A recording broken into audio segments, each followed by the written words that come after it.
A very good evening and welcome to this edition of the Fourth Estate. Charles Mwangu Shampagi, and tonight we continue our discussion on the political roadmap that we're discussing ahead of the 2016 general elections.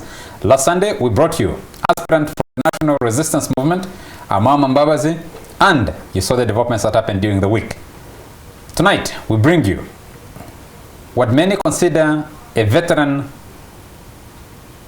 opposition who first disagreed with the National Resistance in 1999. Retired Colonel Dr. Kizza Besigye, he's again picked up nomination forms to run for the flag of the party he founded or helped found with others, the Forum for Democratic Change. Dr. Besigye, you're most welcome to the Fourth Estate. Thank you very much, and always a pleasure to be here. A very good evening to all the NTV viewers and listeners out there. We also have a man who's a veteran at many things. He's a veteran at journalism and also has had a stint serving politics and serving at State House.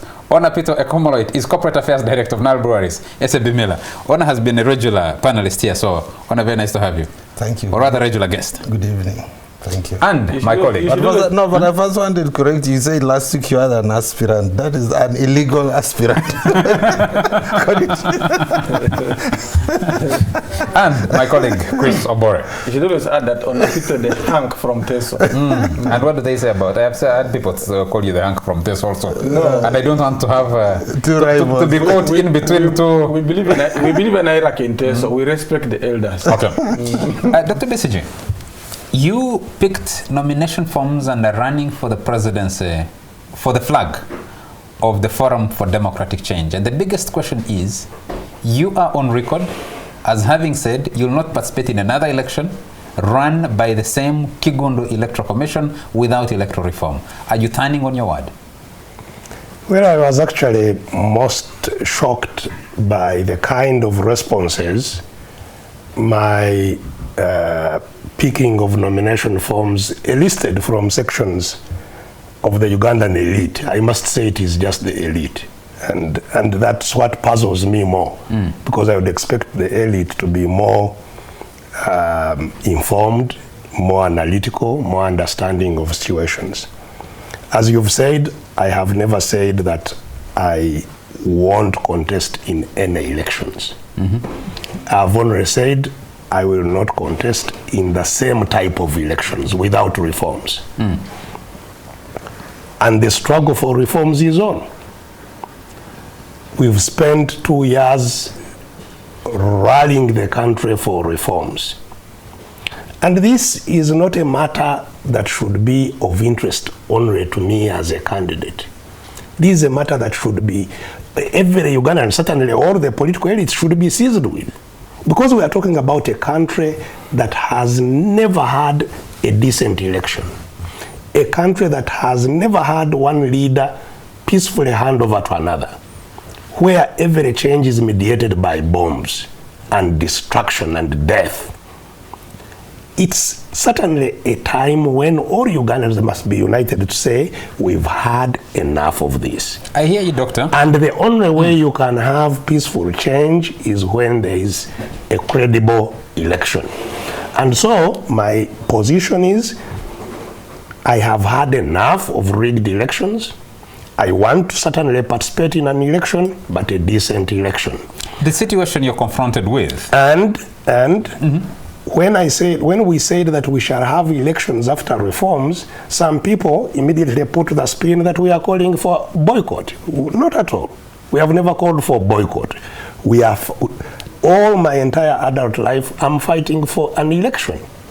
Remember, the war that broke out, led by none other than Mr. Museveni in 1980, was because of a bad election. So we want elections, definitely. I am anxious to engage in that process, but a decent election. Now, and therefore, why would anybody be surprised that I am picking forms to contest in an election when the struggle for reforms is still on? It's actually not the struggle for reforms.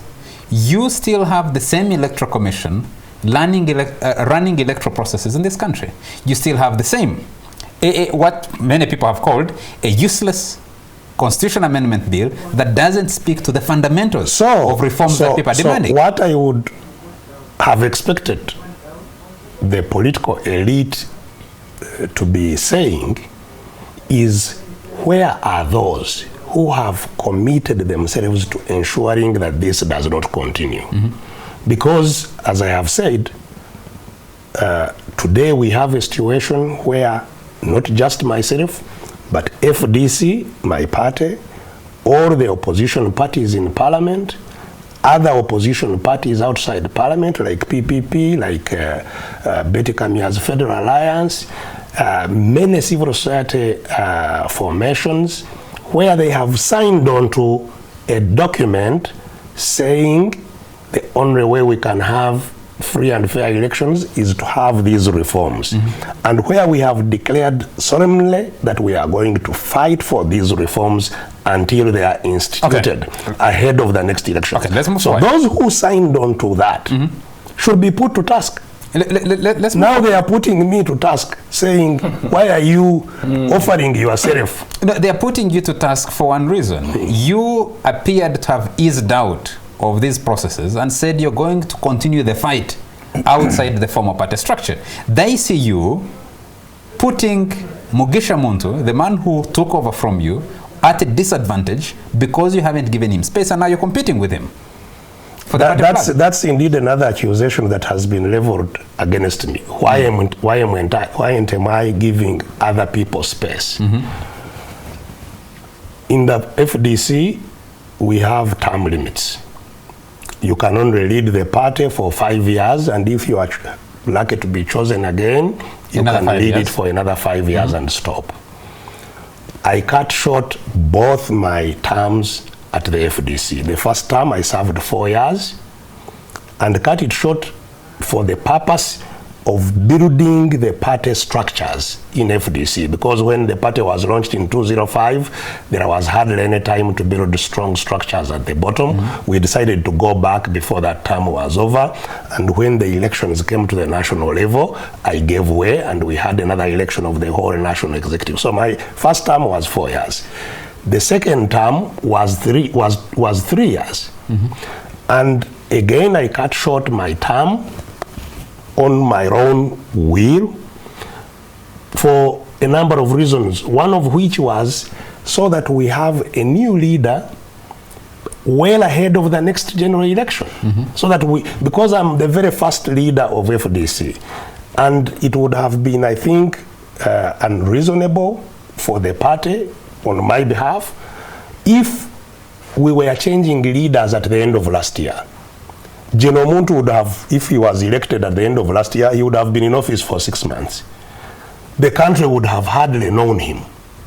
So my intention was precisely to give another FDC leader ample time to be known by the country, to go around, to bring new ideas to the party and to the table, and so that by the time of the election, indeed, even me, I would have had to reflect whether the new leadership answers all what I need, in which case I would not have any reason to even step back and seek to hold the party's flag. But if that was not the case, then I would also obviously have the option to step back. And so I have not held any position in FDC for the last 3 years. So new structures have actually been built within FDC while I was away. So we have new structures right from the bottom. So how would my seeking to still contest stop anybody else for that part, for that matter? Two things, and I want to bring in Nonapito here. Yes. Dr. Besigye faces another accusation, which I want... No. We must dispose of this accusation we're going to dispose of that because it's all related. The one is you appear to have a selfish interest. You've run for presidency 3 times now. You're giving it a 4th shot. if you get nominated by the FDC. And comparisons are being run about you and President Yoweri Museveni and saying, what is the difference? You do not think that any other leader in FDC is good enough to run that party to the president? So since you are making the second accusation, let me first briefly respond to it. I am a very vigorous advocate of term limits, especially in transition countries like ours. And that is because people who occupy positions of power can use that power to entrench themselves and remain in those positions even when the will of the people is not in their favor. In other words, abuse their offices, abuse their power to remain in office. And that has been the challenge with the chief executives of our African countries. You know, using state power to remain in office. One could also say, argue in the same way that the chief executive of a party can use that power to entrench himself and remain in office. Now, I have not done that. As I have told you, I have been the chief executive and have, on my own volition, cut my terms short. I am not the chief executive of anything now. I would be contesting from the outside, as I have told you. But secondly, how can any reasonable person consider that if you apply for a job and you don't get it, you are the same as somebody who is in the job and the contract has ended and is reapplying again? You know, and you are saying, your argument is that if you apply for a job and you don't get it, you apply for a job the second time, you don't get it, you shouldn't apply. But even more seriously is the type of elections you are talking about. Every Ugandan agrees that our elections are problematic. Certainly we have court judgments that say these elections are not free or fair. So if the reasoning of those who are saying Besigye should not contest because he has contested 3 times and lost, because that's what they had, and lost, they are the same people who say the elections are not free or fair. So if I would be willing to listen to anybody who says you've lost 3 times, you shouldn't contest again, if that same person says those elections are credible. But Dr. Besigye, if I am nominated from Ruzira prison, I am nominated from Ruzira prison, charged by, indeed, they are charged as a result of abuse of office by some people, charged with rape, charged with terrorism, charged with treason, charged with illegal possession of firearms.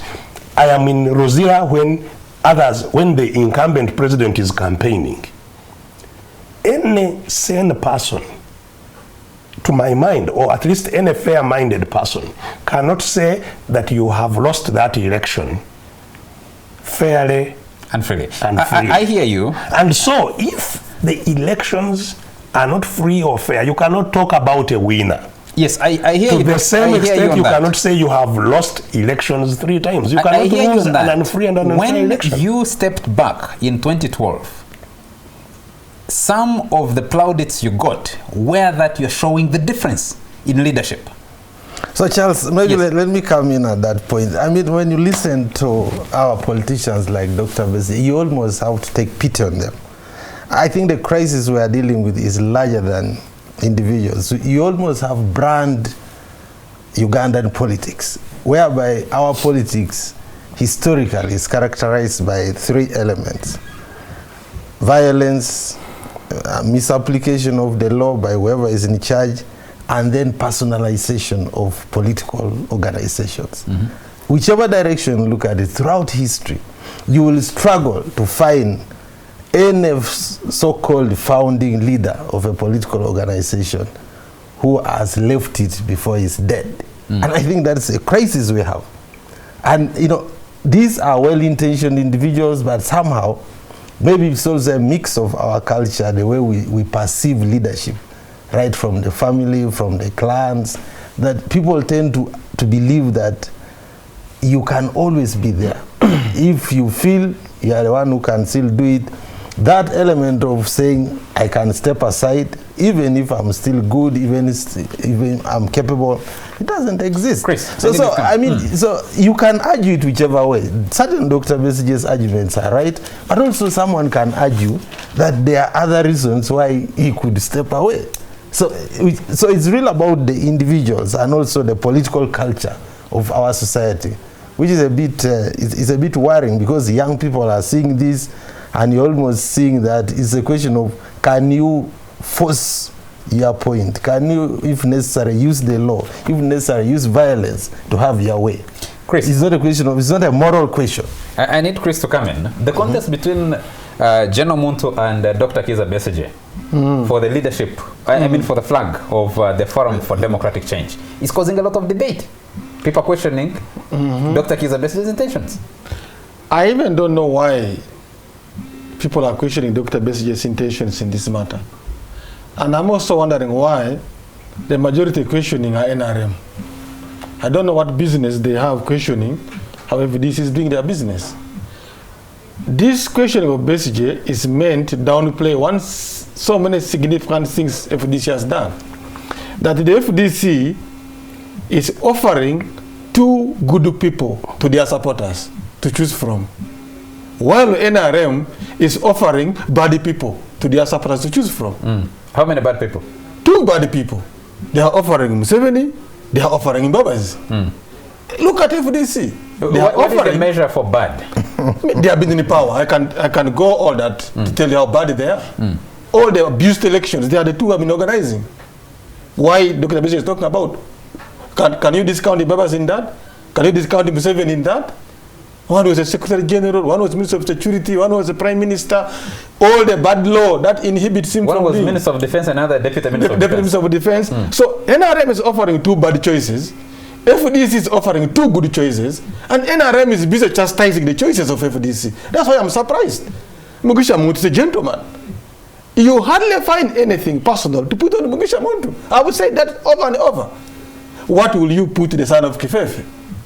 The charisma, the stamina, and FDC is the only party that even without the two, without Besigye and Muntu, can still offer you two good people.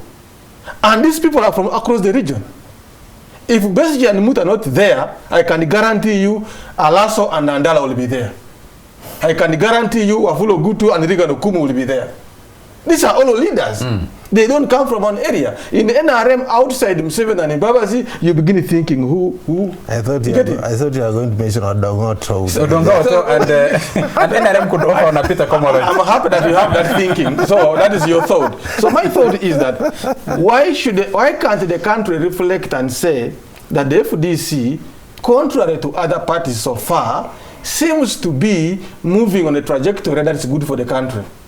Because the challenge between Muntu and Besigye is theirs. But for the country, we begin to see hope that they are moving in the direction we want.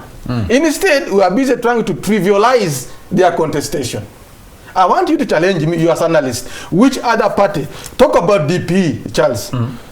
Mao and who problem. Go to UPC. It is a part of coups. It was overthrown by coups. Now it is still in the coups. Go to CP. FDC still provides you an avalanche of leadership to choose from. So we should not undermine that and begin saying, oh, Muntu, you should go. Besigye, why are you going there? They are testing their own democratic credentials. And to me, that's very important. NRM should be taking lessons. I think, let me just come in, and before Doctor comes in, I think, as I said, there is often, of course, we all tend to say we want to copy from other parts of the world, and there's nothing wrong with that. The good and bad, we avoid the bad, we pick the good. I think what people are looking at is, if you look at your counterparts, they say in the US, in the UK, there's also this tendency to say, look, I take personal responsibility, even when I've done my best.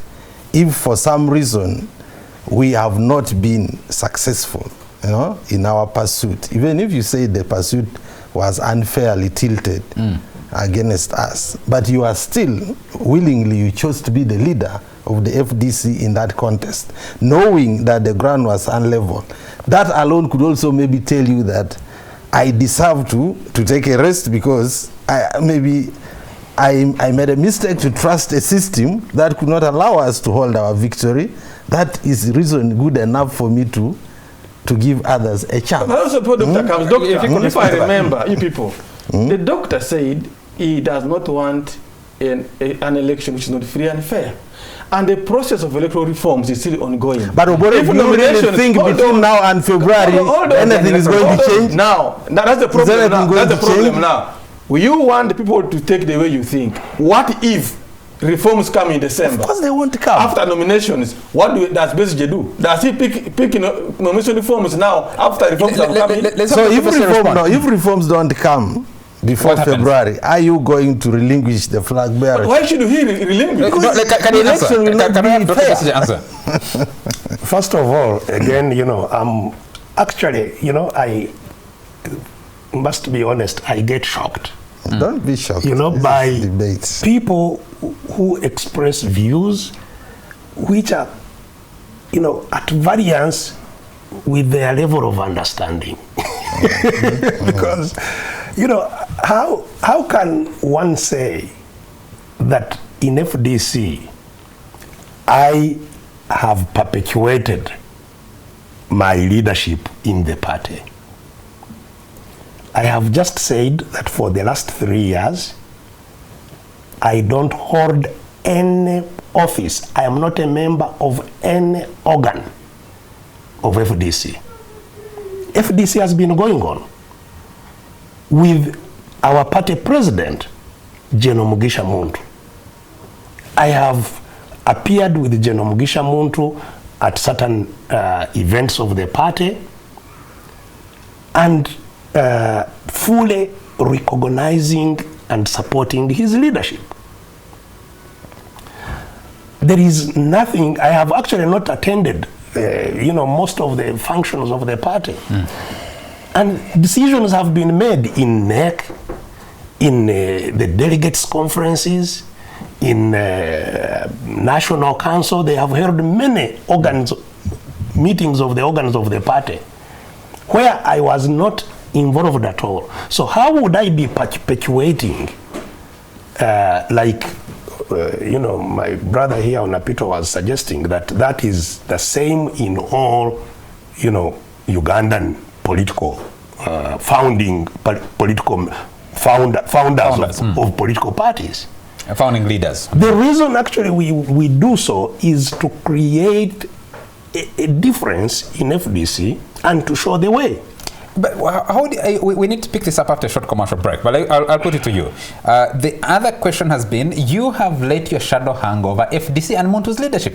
But you respond to this after a short commercial break. We'll be right back. You're still watching The Fourth Estate, featuring retired Colonel Dr. Kizza Besigye, founding president of the Forum for Democratic Change. He's contested for the presidency 3 times. On 2 occasions, those elections have been ruled by in one election by 3 to 4 judges, saying they were neither free nor fair. No, they were not in compliance with electoral laws. I should put that clear. And in the second one in 2006 by 7-0. On both occasions, the Supreme Court did not overturn the elections, saying that the inadequacies in conducting those elections were not substantial enough to justify an overturning of the result won by President Yoweri Museveni.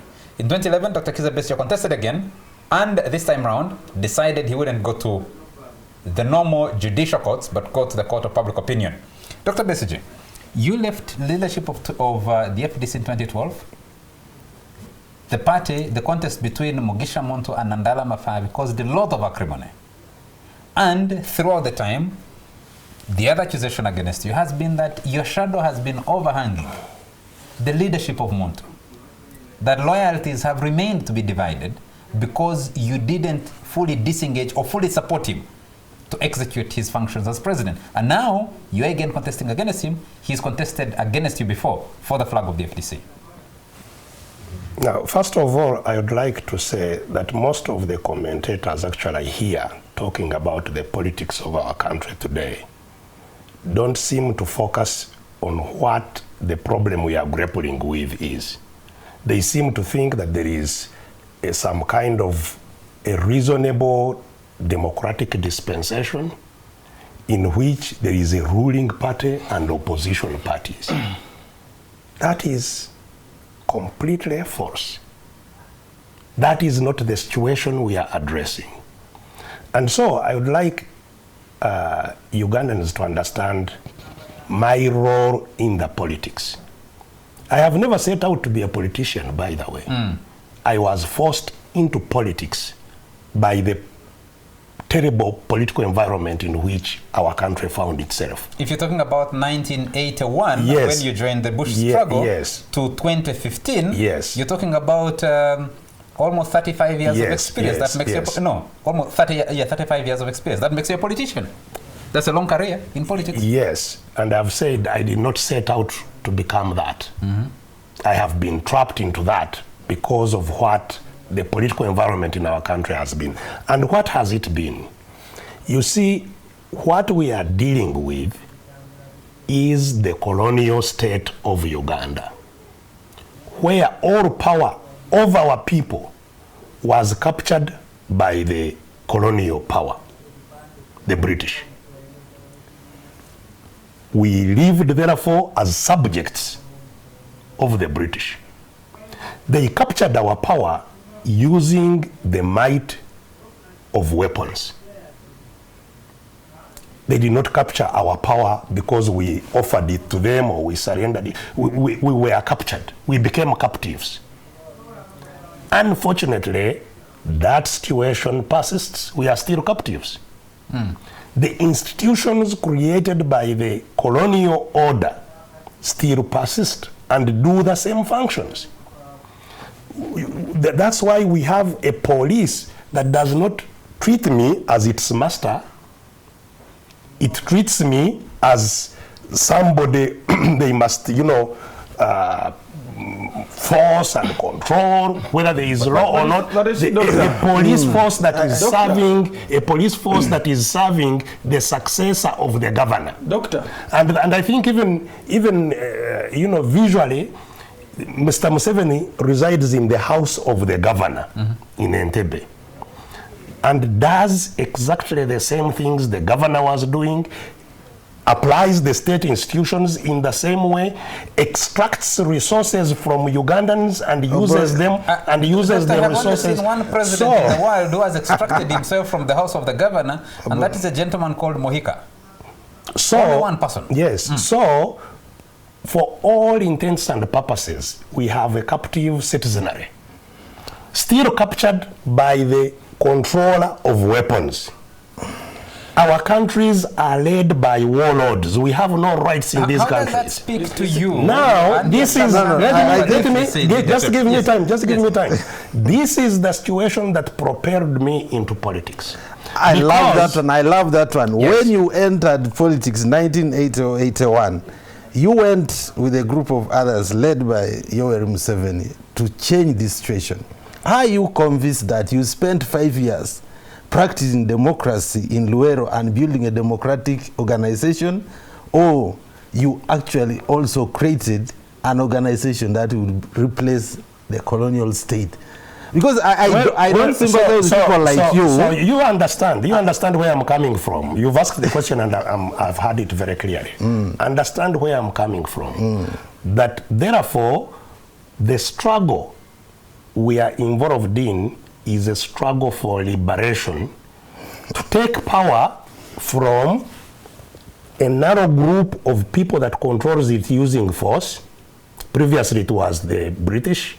Today it's a clique, and these years post-independence it has been a clique of political elites and their military who have monopolized that power, controlled all our resources like the colonial administration did.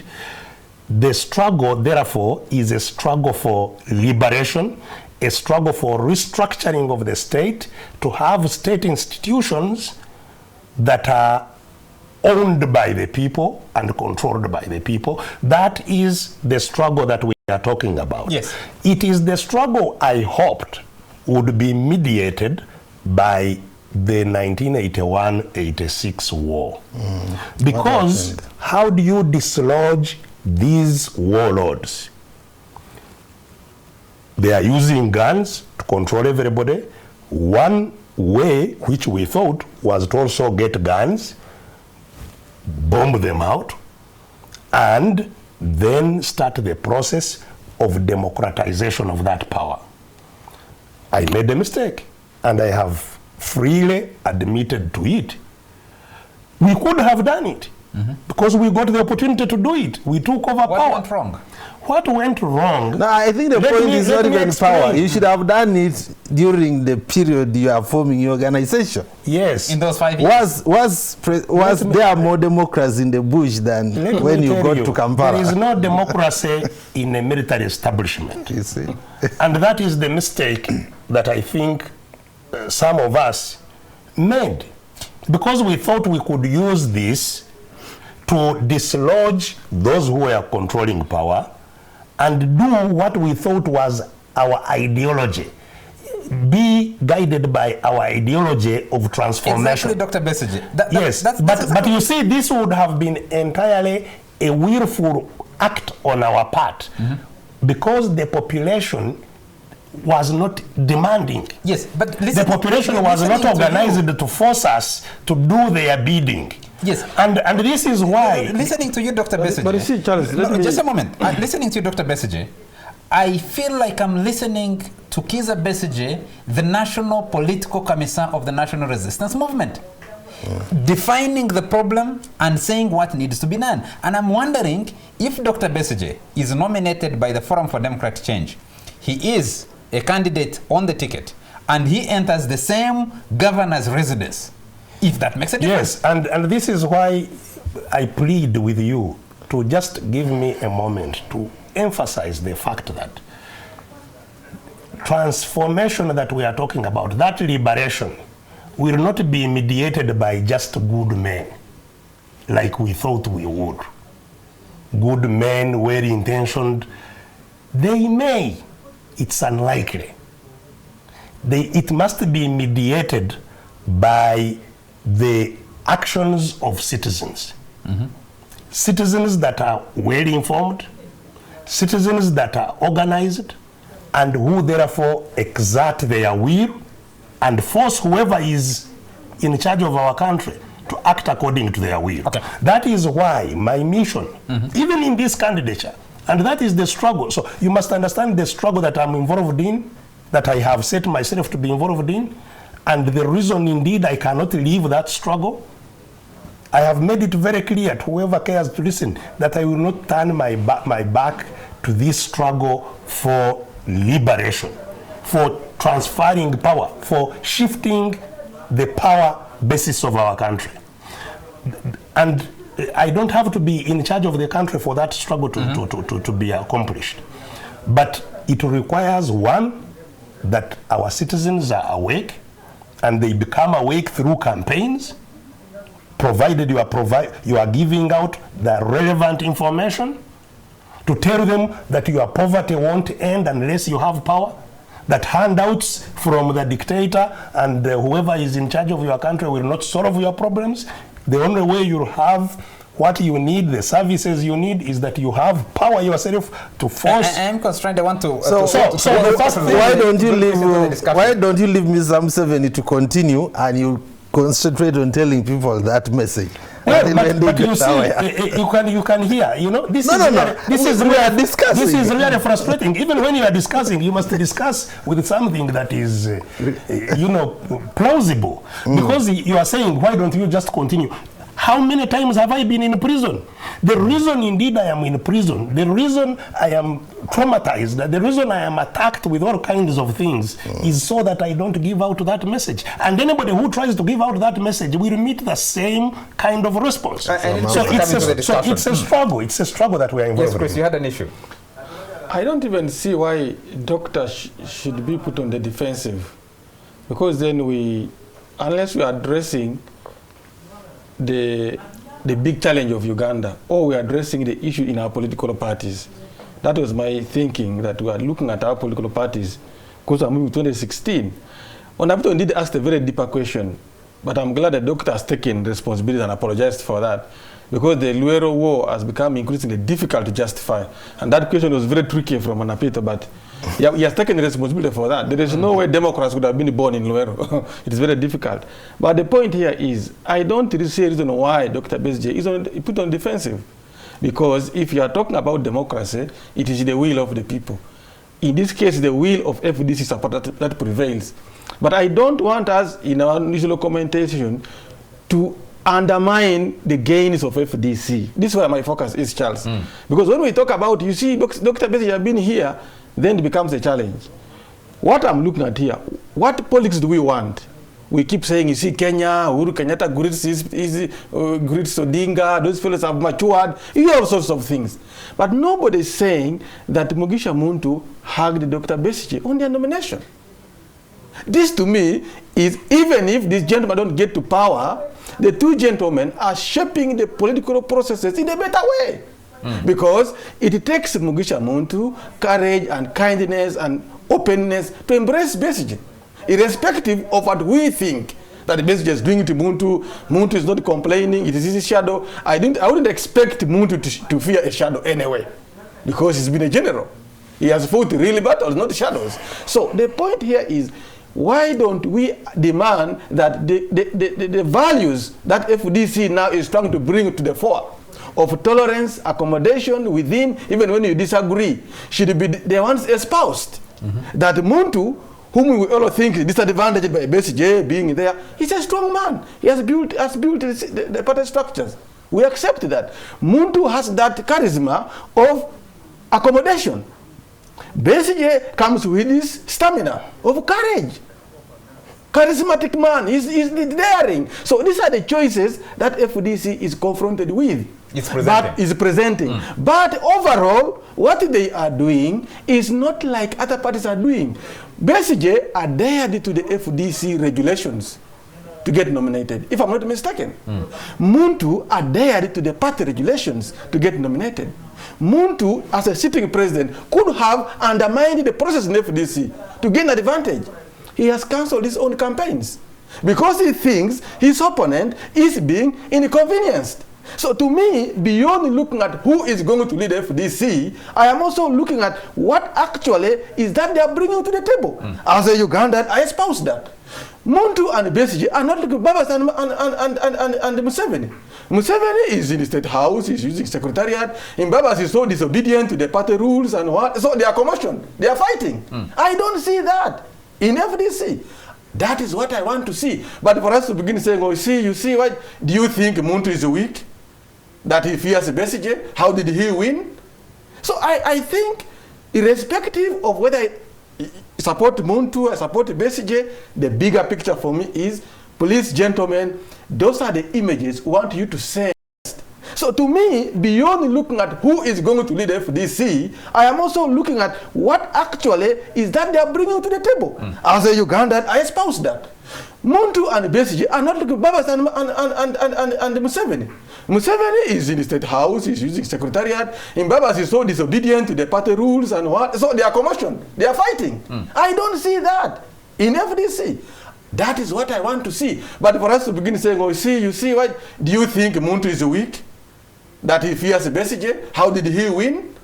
So I think, irrespective of whether I support Muntu, I support Besigye, the bigger picture for me is, please, gentlemen, those are the images we want you to send to our children at home, in our living rooms. When they are watching political actors, they see Besigye hugging Muntu, and yet they are competing. This is what will change the mindsets of Uganda. It is not our pettiness here and there. Let's pick it up after a short commercial break. And when we come back, we'll be interrogating what Dr. Kizza Besigye brings to FDC as he seeks the flag for that party to run for in the 2016 general elections. We'll be right back. Welcome to this last segment of the Fourth Estate, featuring retired Colonel Dr. Kizza Besigye. He is a nominated candidate by the Forum for Democratic Change, and his attempt to launch his campaigns was thwarted after the police deployed around his house in Kasangati, and when he got out of the house, he was sent to Nagalama, where he has been so regular. You've been so regular in Nagalama and so many police stations. What is it that you bring to this, to the FDC as a party, by seeking to pick the party's flag once again, that you think should justify should give reason to FDC supporters or delegates to nominate you? Well, first of all, as I pointed out earlier, I have been in these processes for some time. And I think you have heard even recently people like General Sejusa, who were in the system, coming out to positively state that they stole our elections, even giving an indication to what extent our elections were stolen.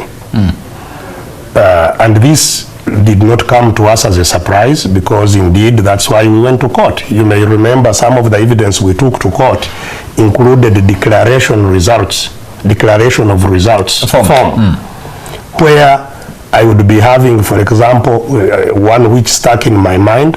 I had 500 votes, Mr. Museveni had 17.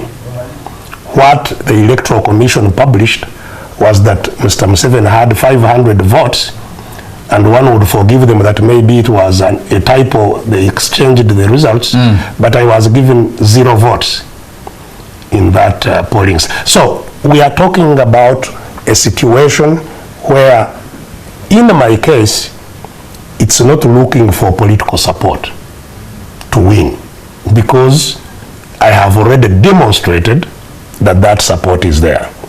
Now, secondly, as I pointed out, the main struggle is that empowerment of citizens to assert their will.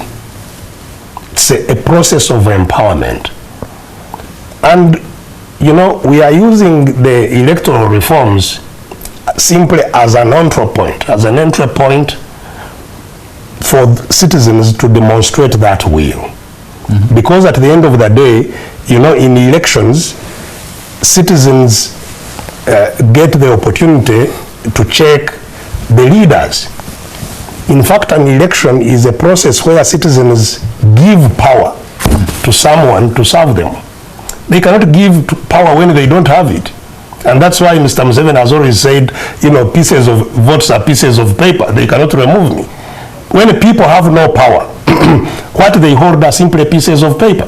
So my passion is that empowerment process, now focused on these reforms. And I am surprised that Onapito is saying, you know, the election is in February, those reforms cannot be there. Why?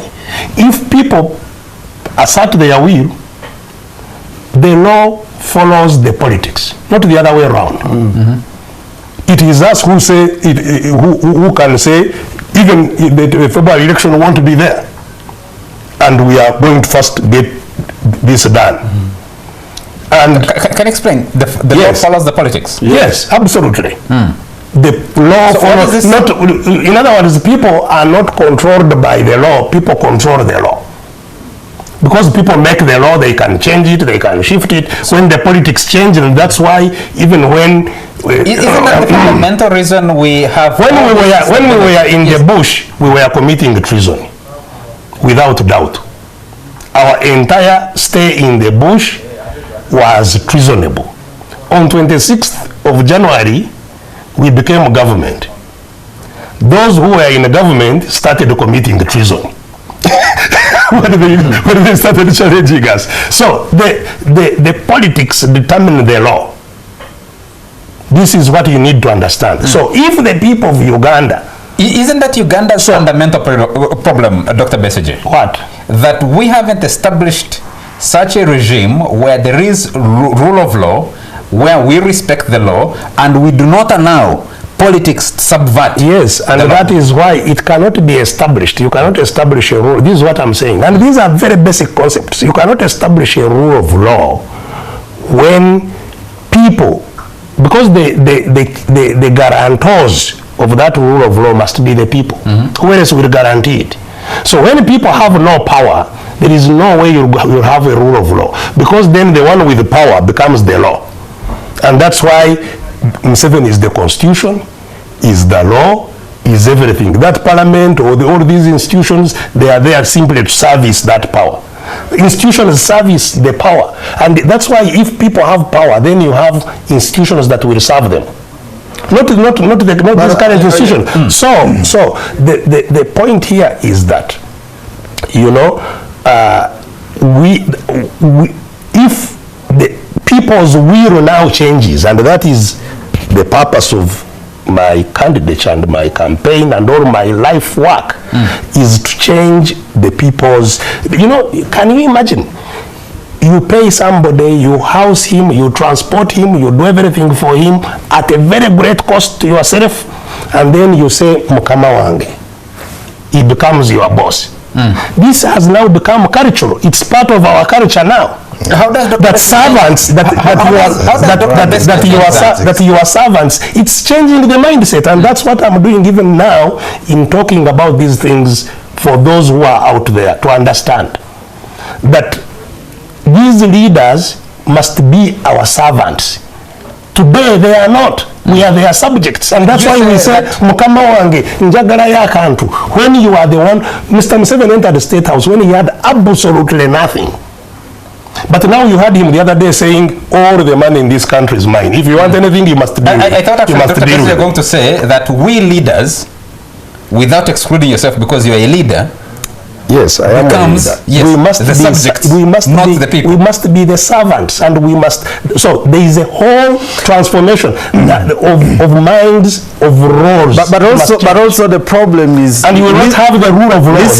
Listening to you, Dr. Besigye, of course you strongly believe that you have a key role in bringing about this change.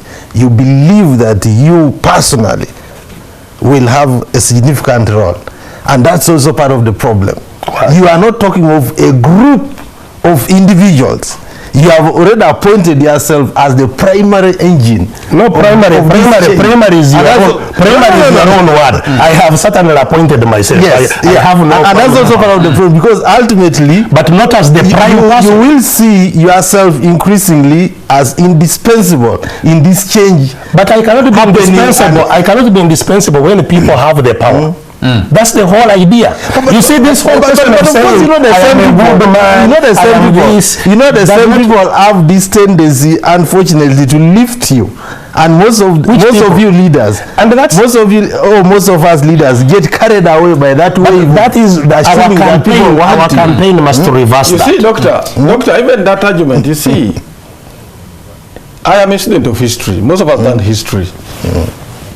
Worshipping leaders is different from having charismatic leaders.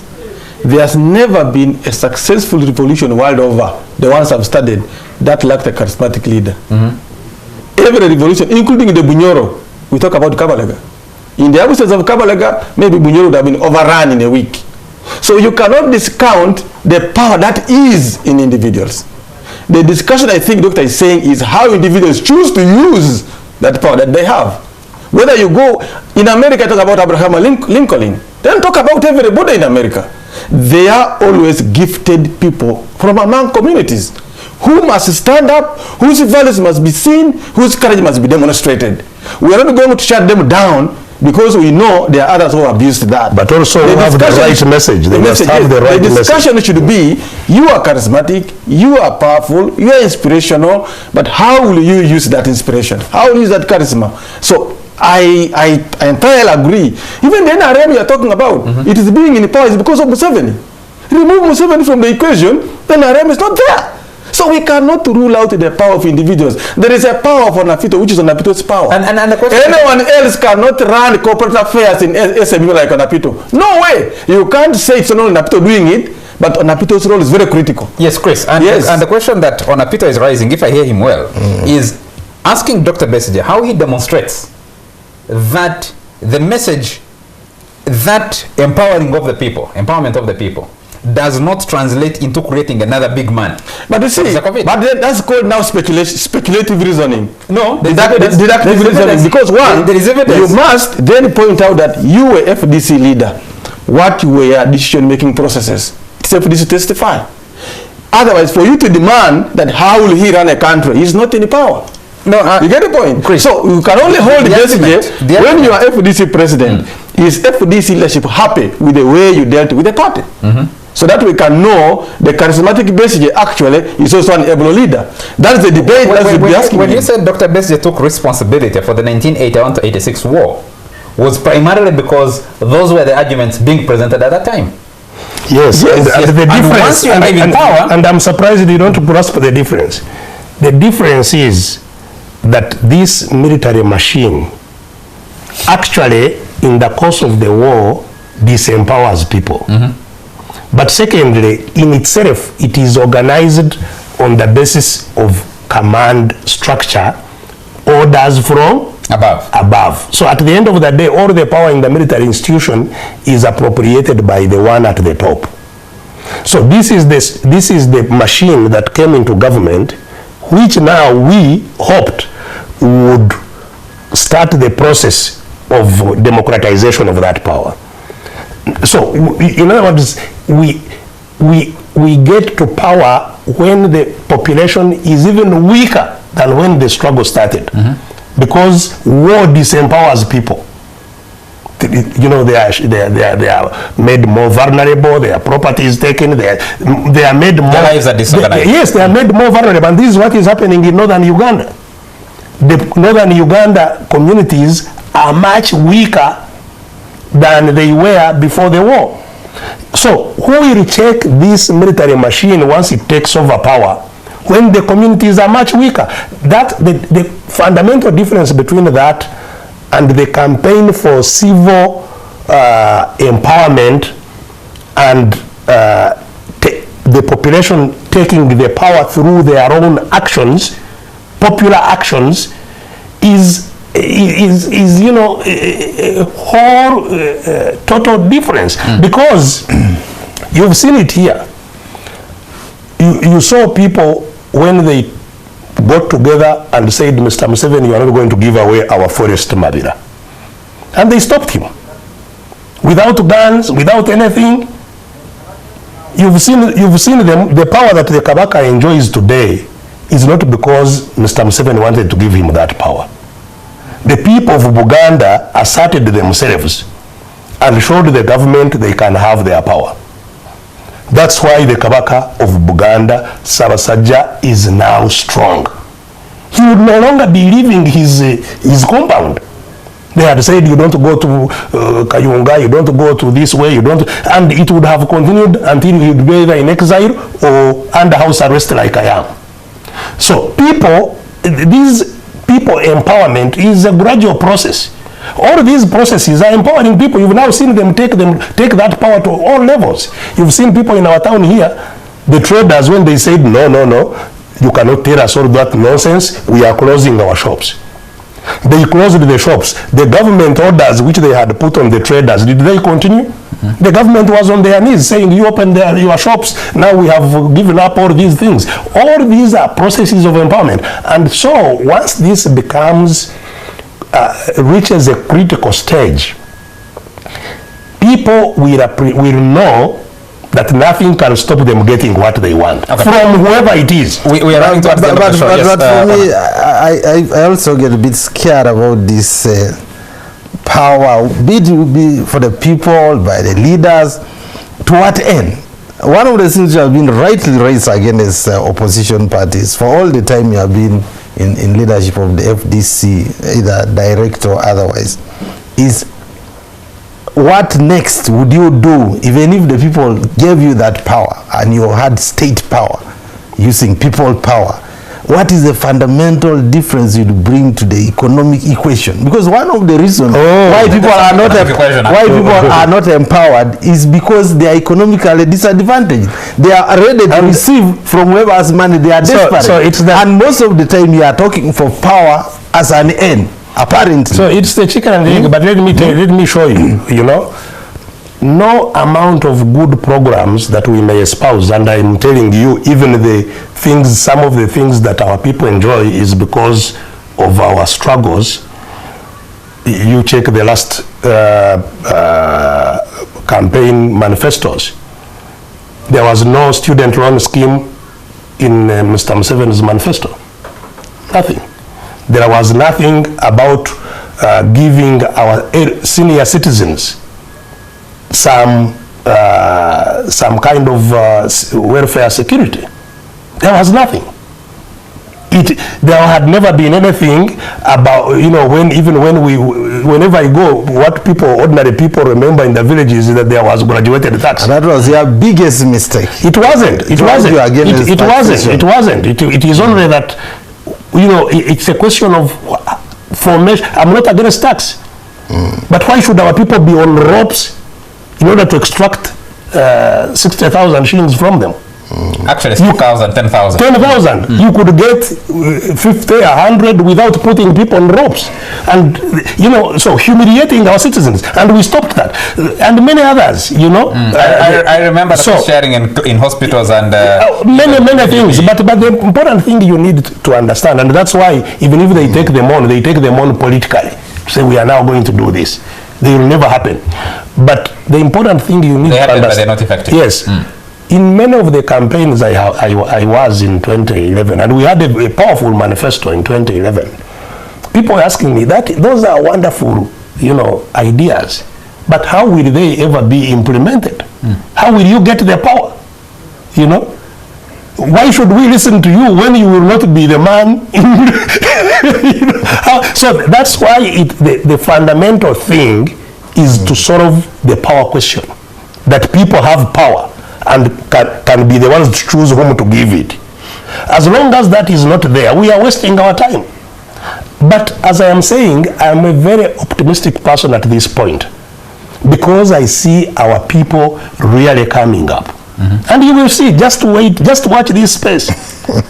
You will see what will happen here. They are, and the terror is already running in the spine of the dictators.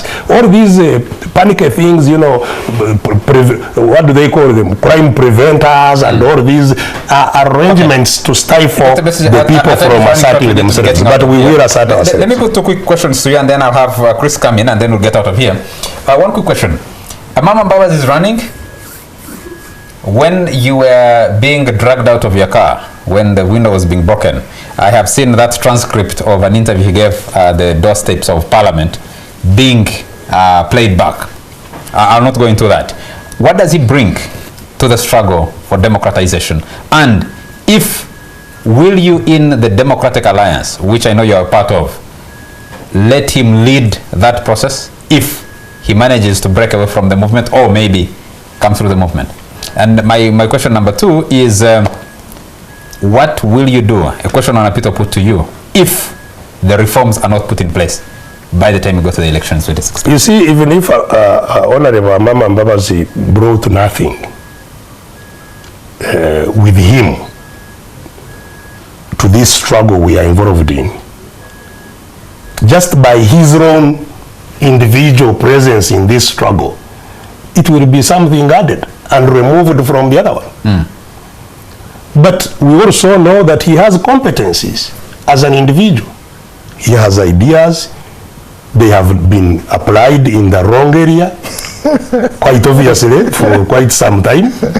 If he chooses to apply them in the right area, that will be, which is the story, the argument you are having, that will be something. But I would also like to believe that he can influence others who are in the same situation like him, trapped in something they thought was a positive force. I believe he could influence others. I'm not sure yet to what extent, and that's what we are to see. But he could influence others and bring them on the what I believe is the positive side. So he brings something. He is a leader. He has been a leader, and he still wants to offer leadership.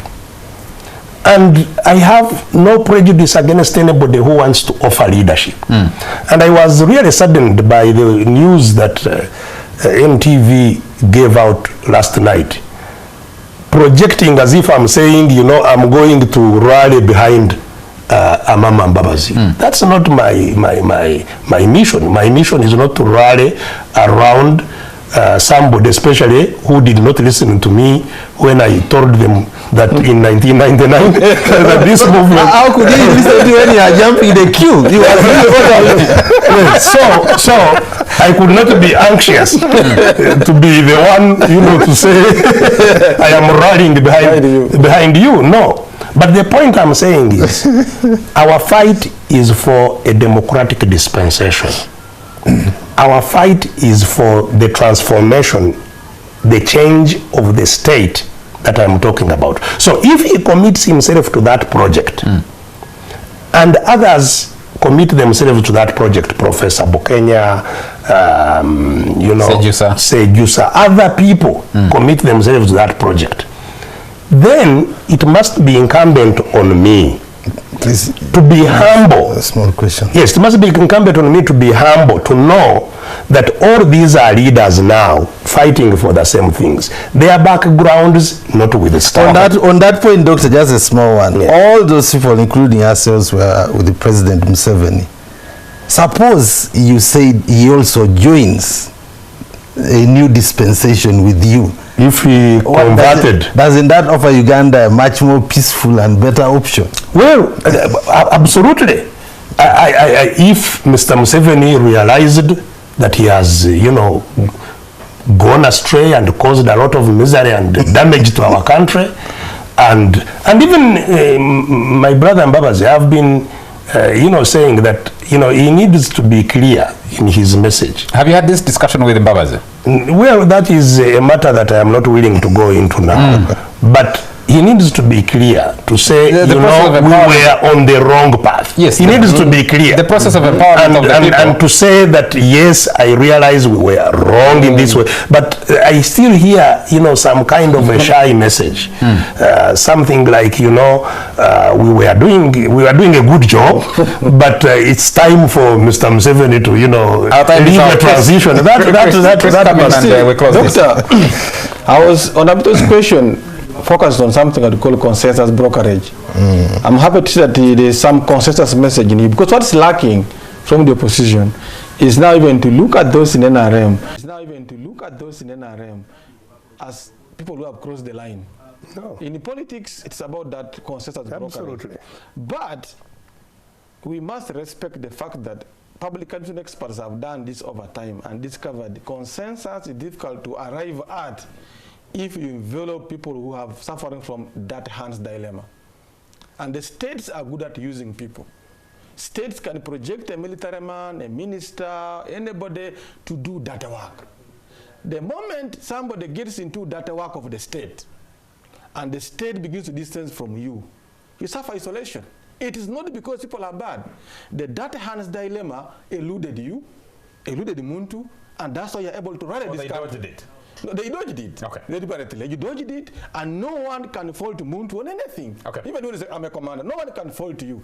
But there are others who must contend with the data hands dilemma. But they're also a critical mass. Exactly. And they have interests. Look here. Gentlemen, once the state has used you and is throwing you out, it knows already that there are other critical issues that you must deal with to the people, not even to the state. Because the data hands dilemma in that's exactly. How Konyi would criminalize it, getting everybody to share into the crime. That's creating a data hands dilemma. And some of the people have that dilemma. They have to sort it out. But one of the things also that those people then run scared, and you need to assure them that they will not be victimized. Otherwise, they will also dig in and refuse to allow you to bring in. That's why in that assurance, when I was misquoted by NTV, I am saying that if the process is therefore of bringing us together, were to cause one of those to emerge as a leader, then I must be humble enough to say, yes, let's go, provided we are. But that hands my dilemma, Charles, is a message usually to those who are still serving the state. Our time is out. If the man who has been serving the state with dirty hands gets out and faces torture, the message being sent are still the state instruments. That even when you're a state instrument, remember not to dive into that hands dilemma. Because when you do wrong things, the society is watching you. You and I'm extremely, actually, to agree with you, extremely surprised that especially members of the ruling party and members of parliament were saying Amama created this law, Public Order Management Act, so he should suffer the consequences, forgetting that they might be the next Amama Barrel. Absolutely. Our time is out. Thank you very much, Dr. Kizza Besigye, for making time for the show. But don't thank you very much, digress Honour this Petro, year and for thank you very this. much, Chris Obore. Thank you very much to all our viewers for joining us tonight. Do join us again next Sunday for yet another exciting discussion right here on the Fourth Estate. From me, it's a good night, and thank you very much to the production team.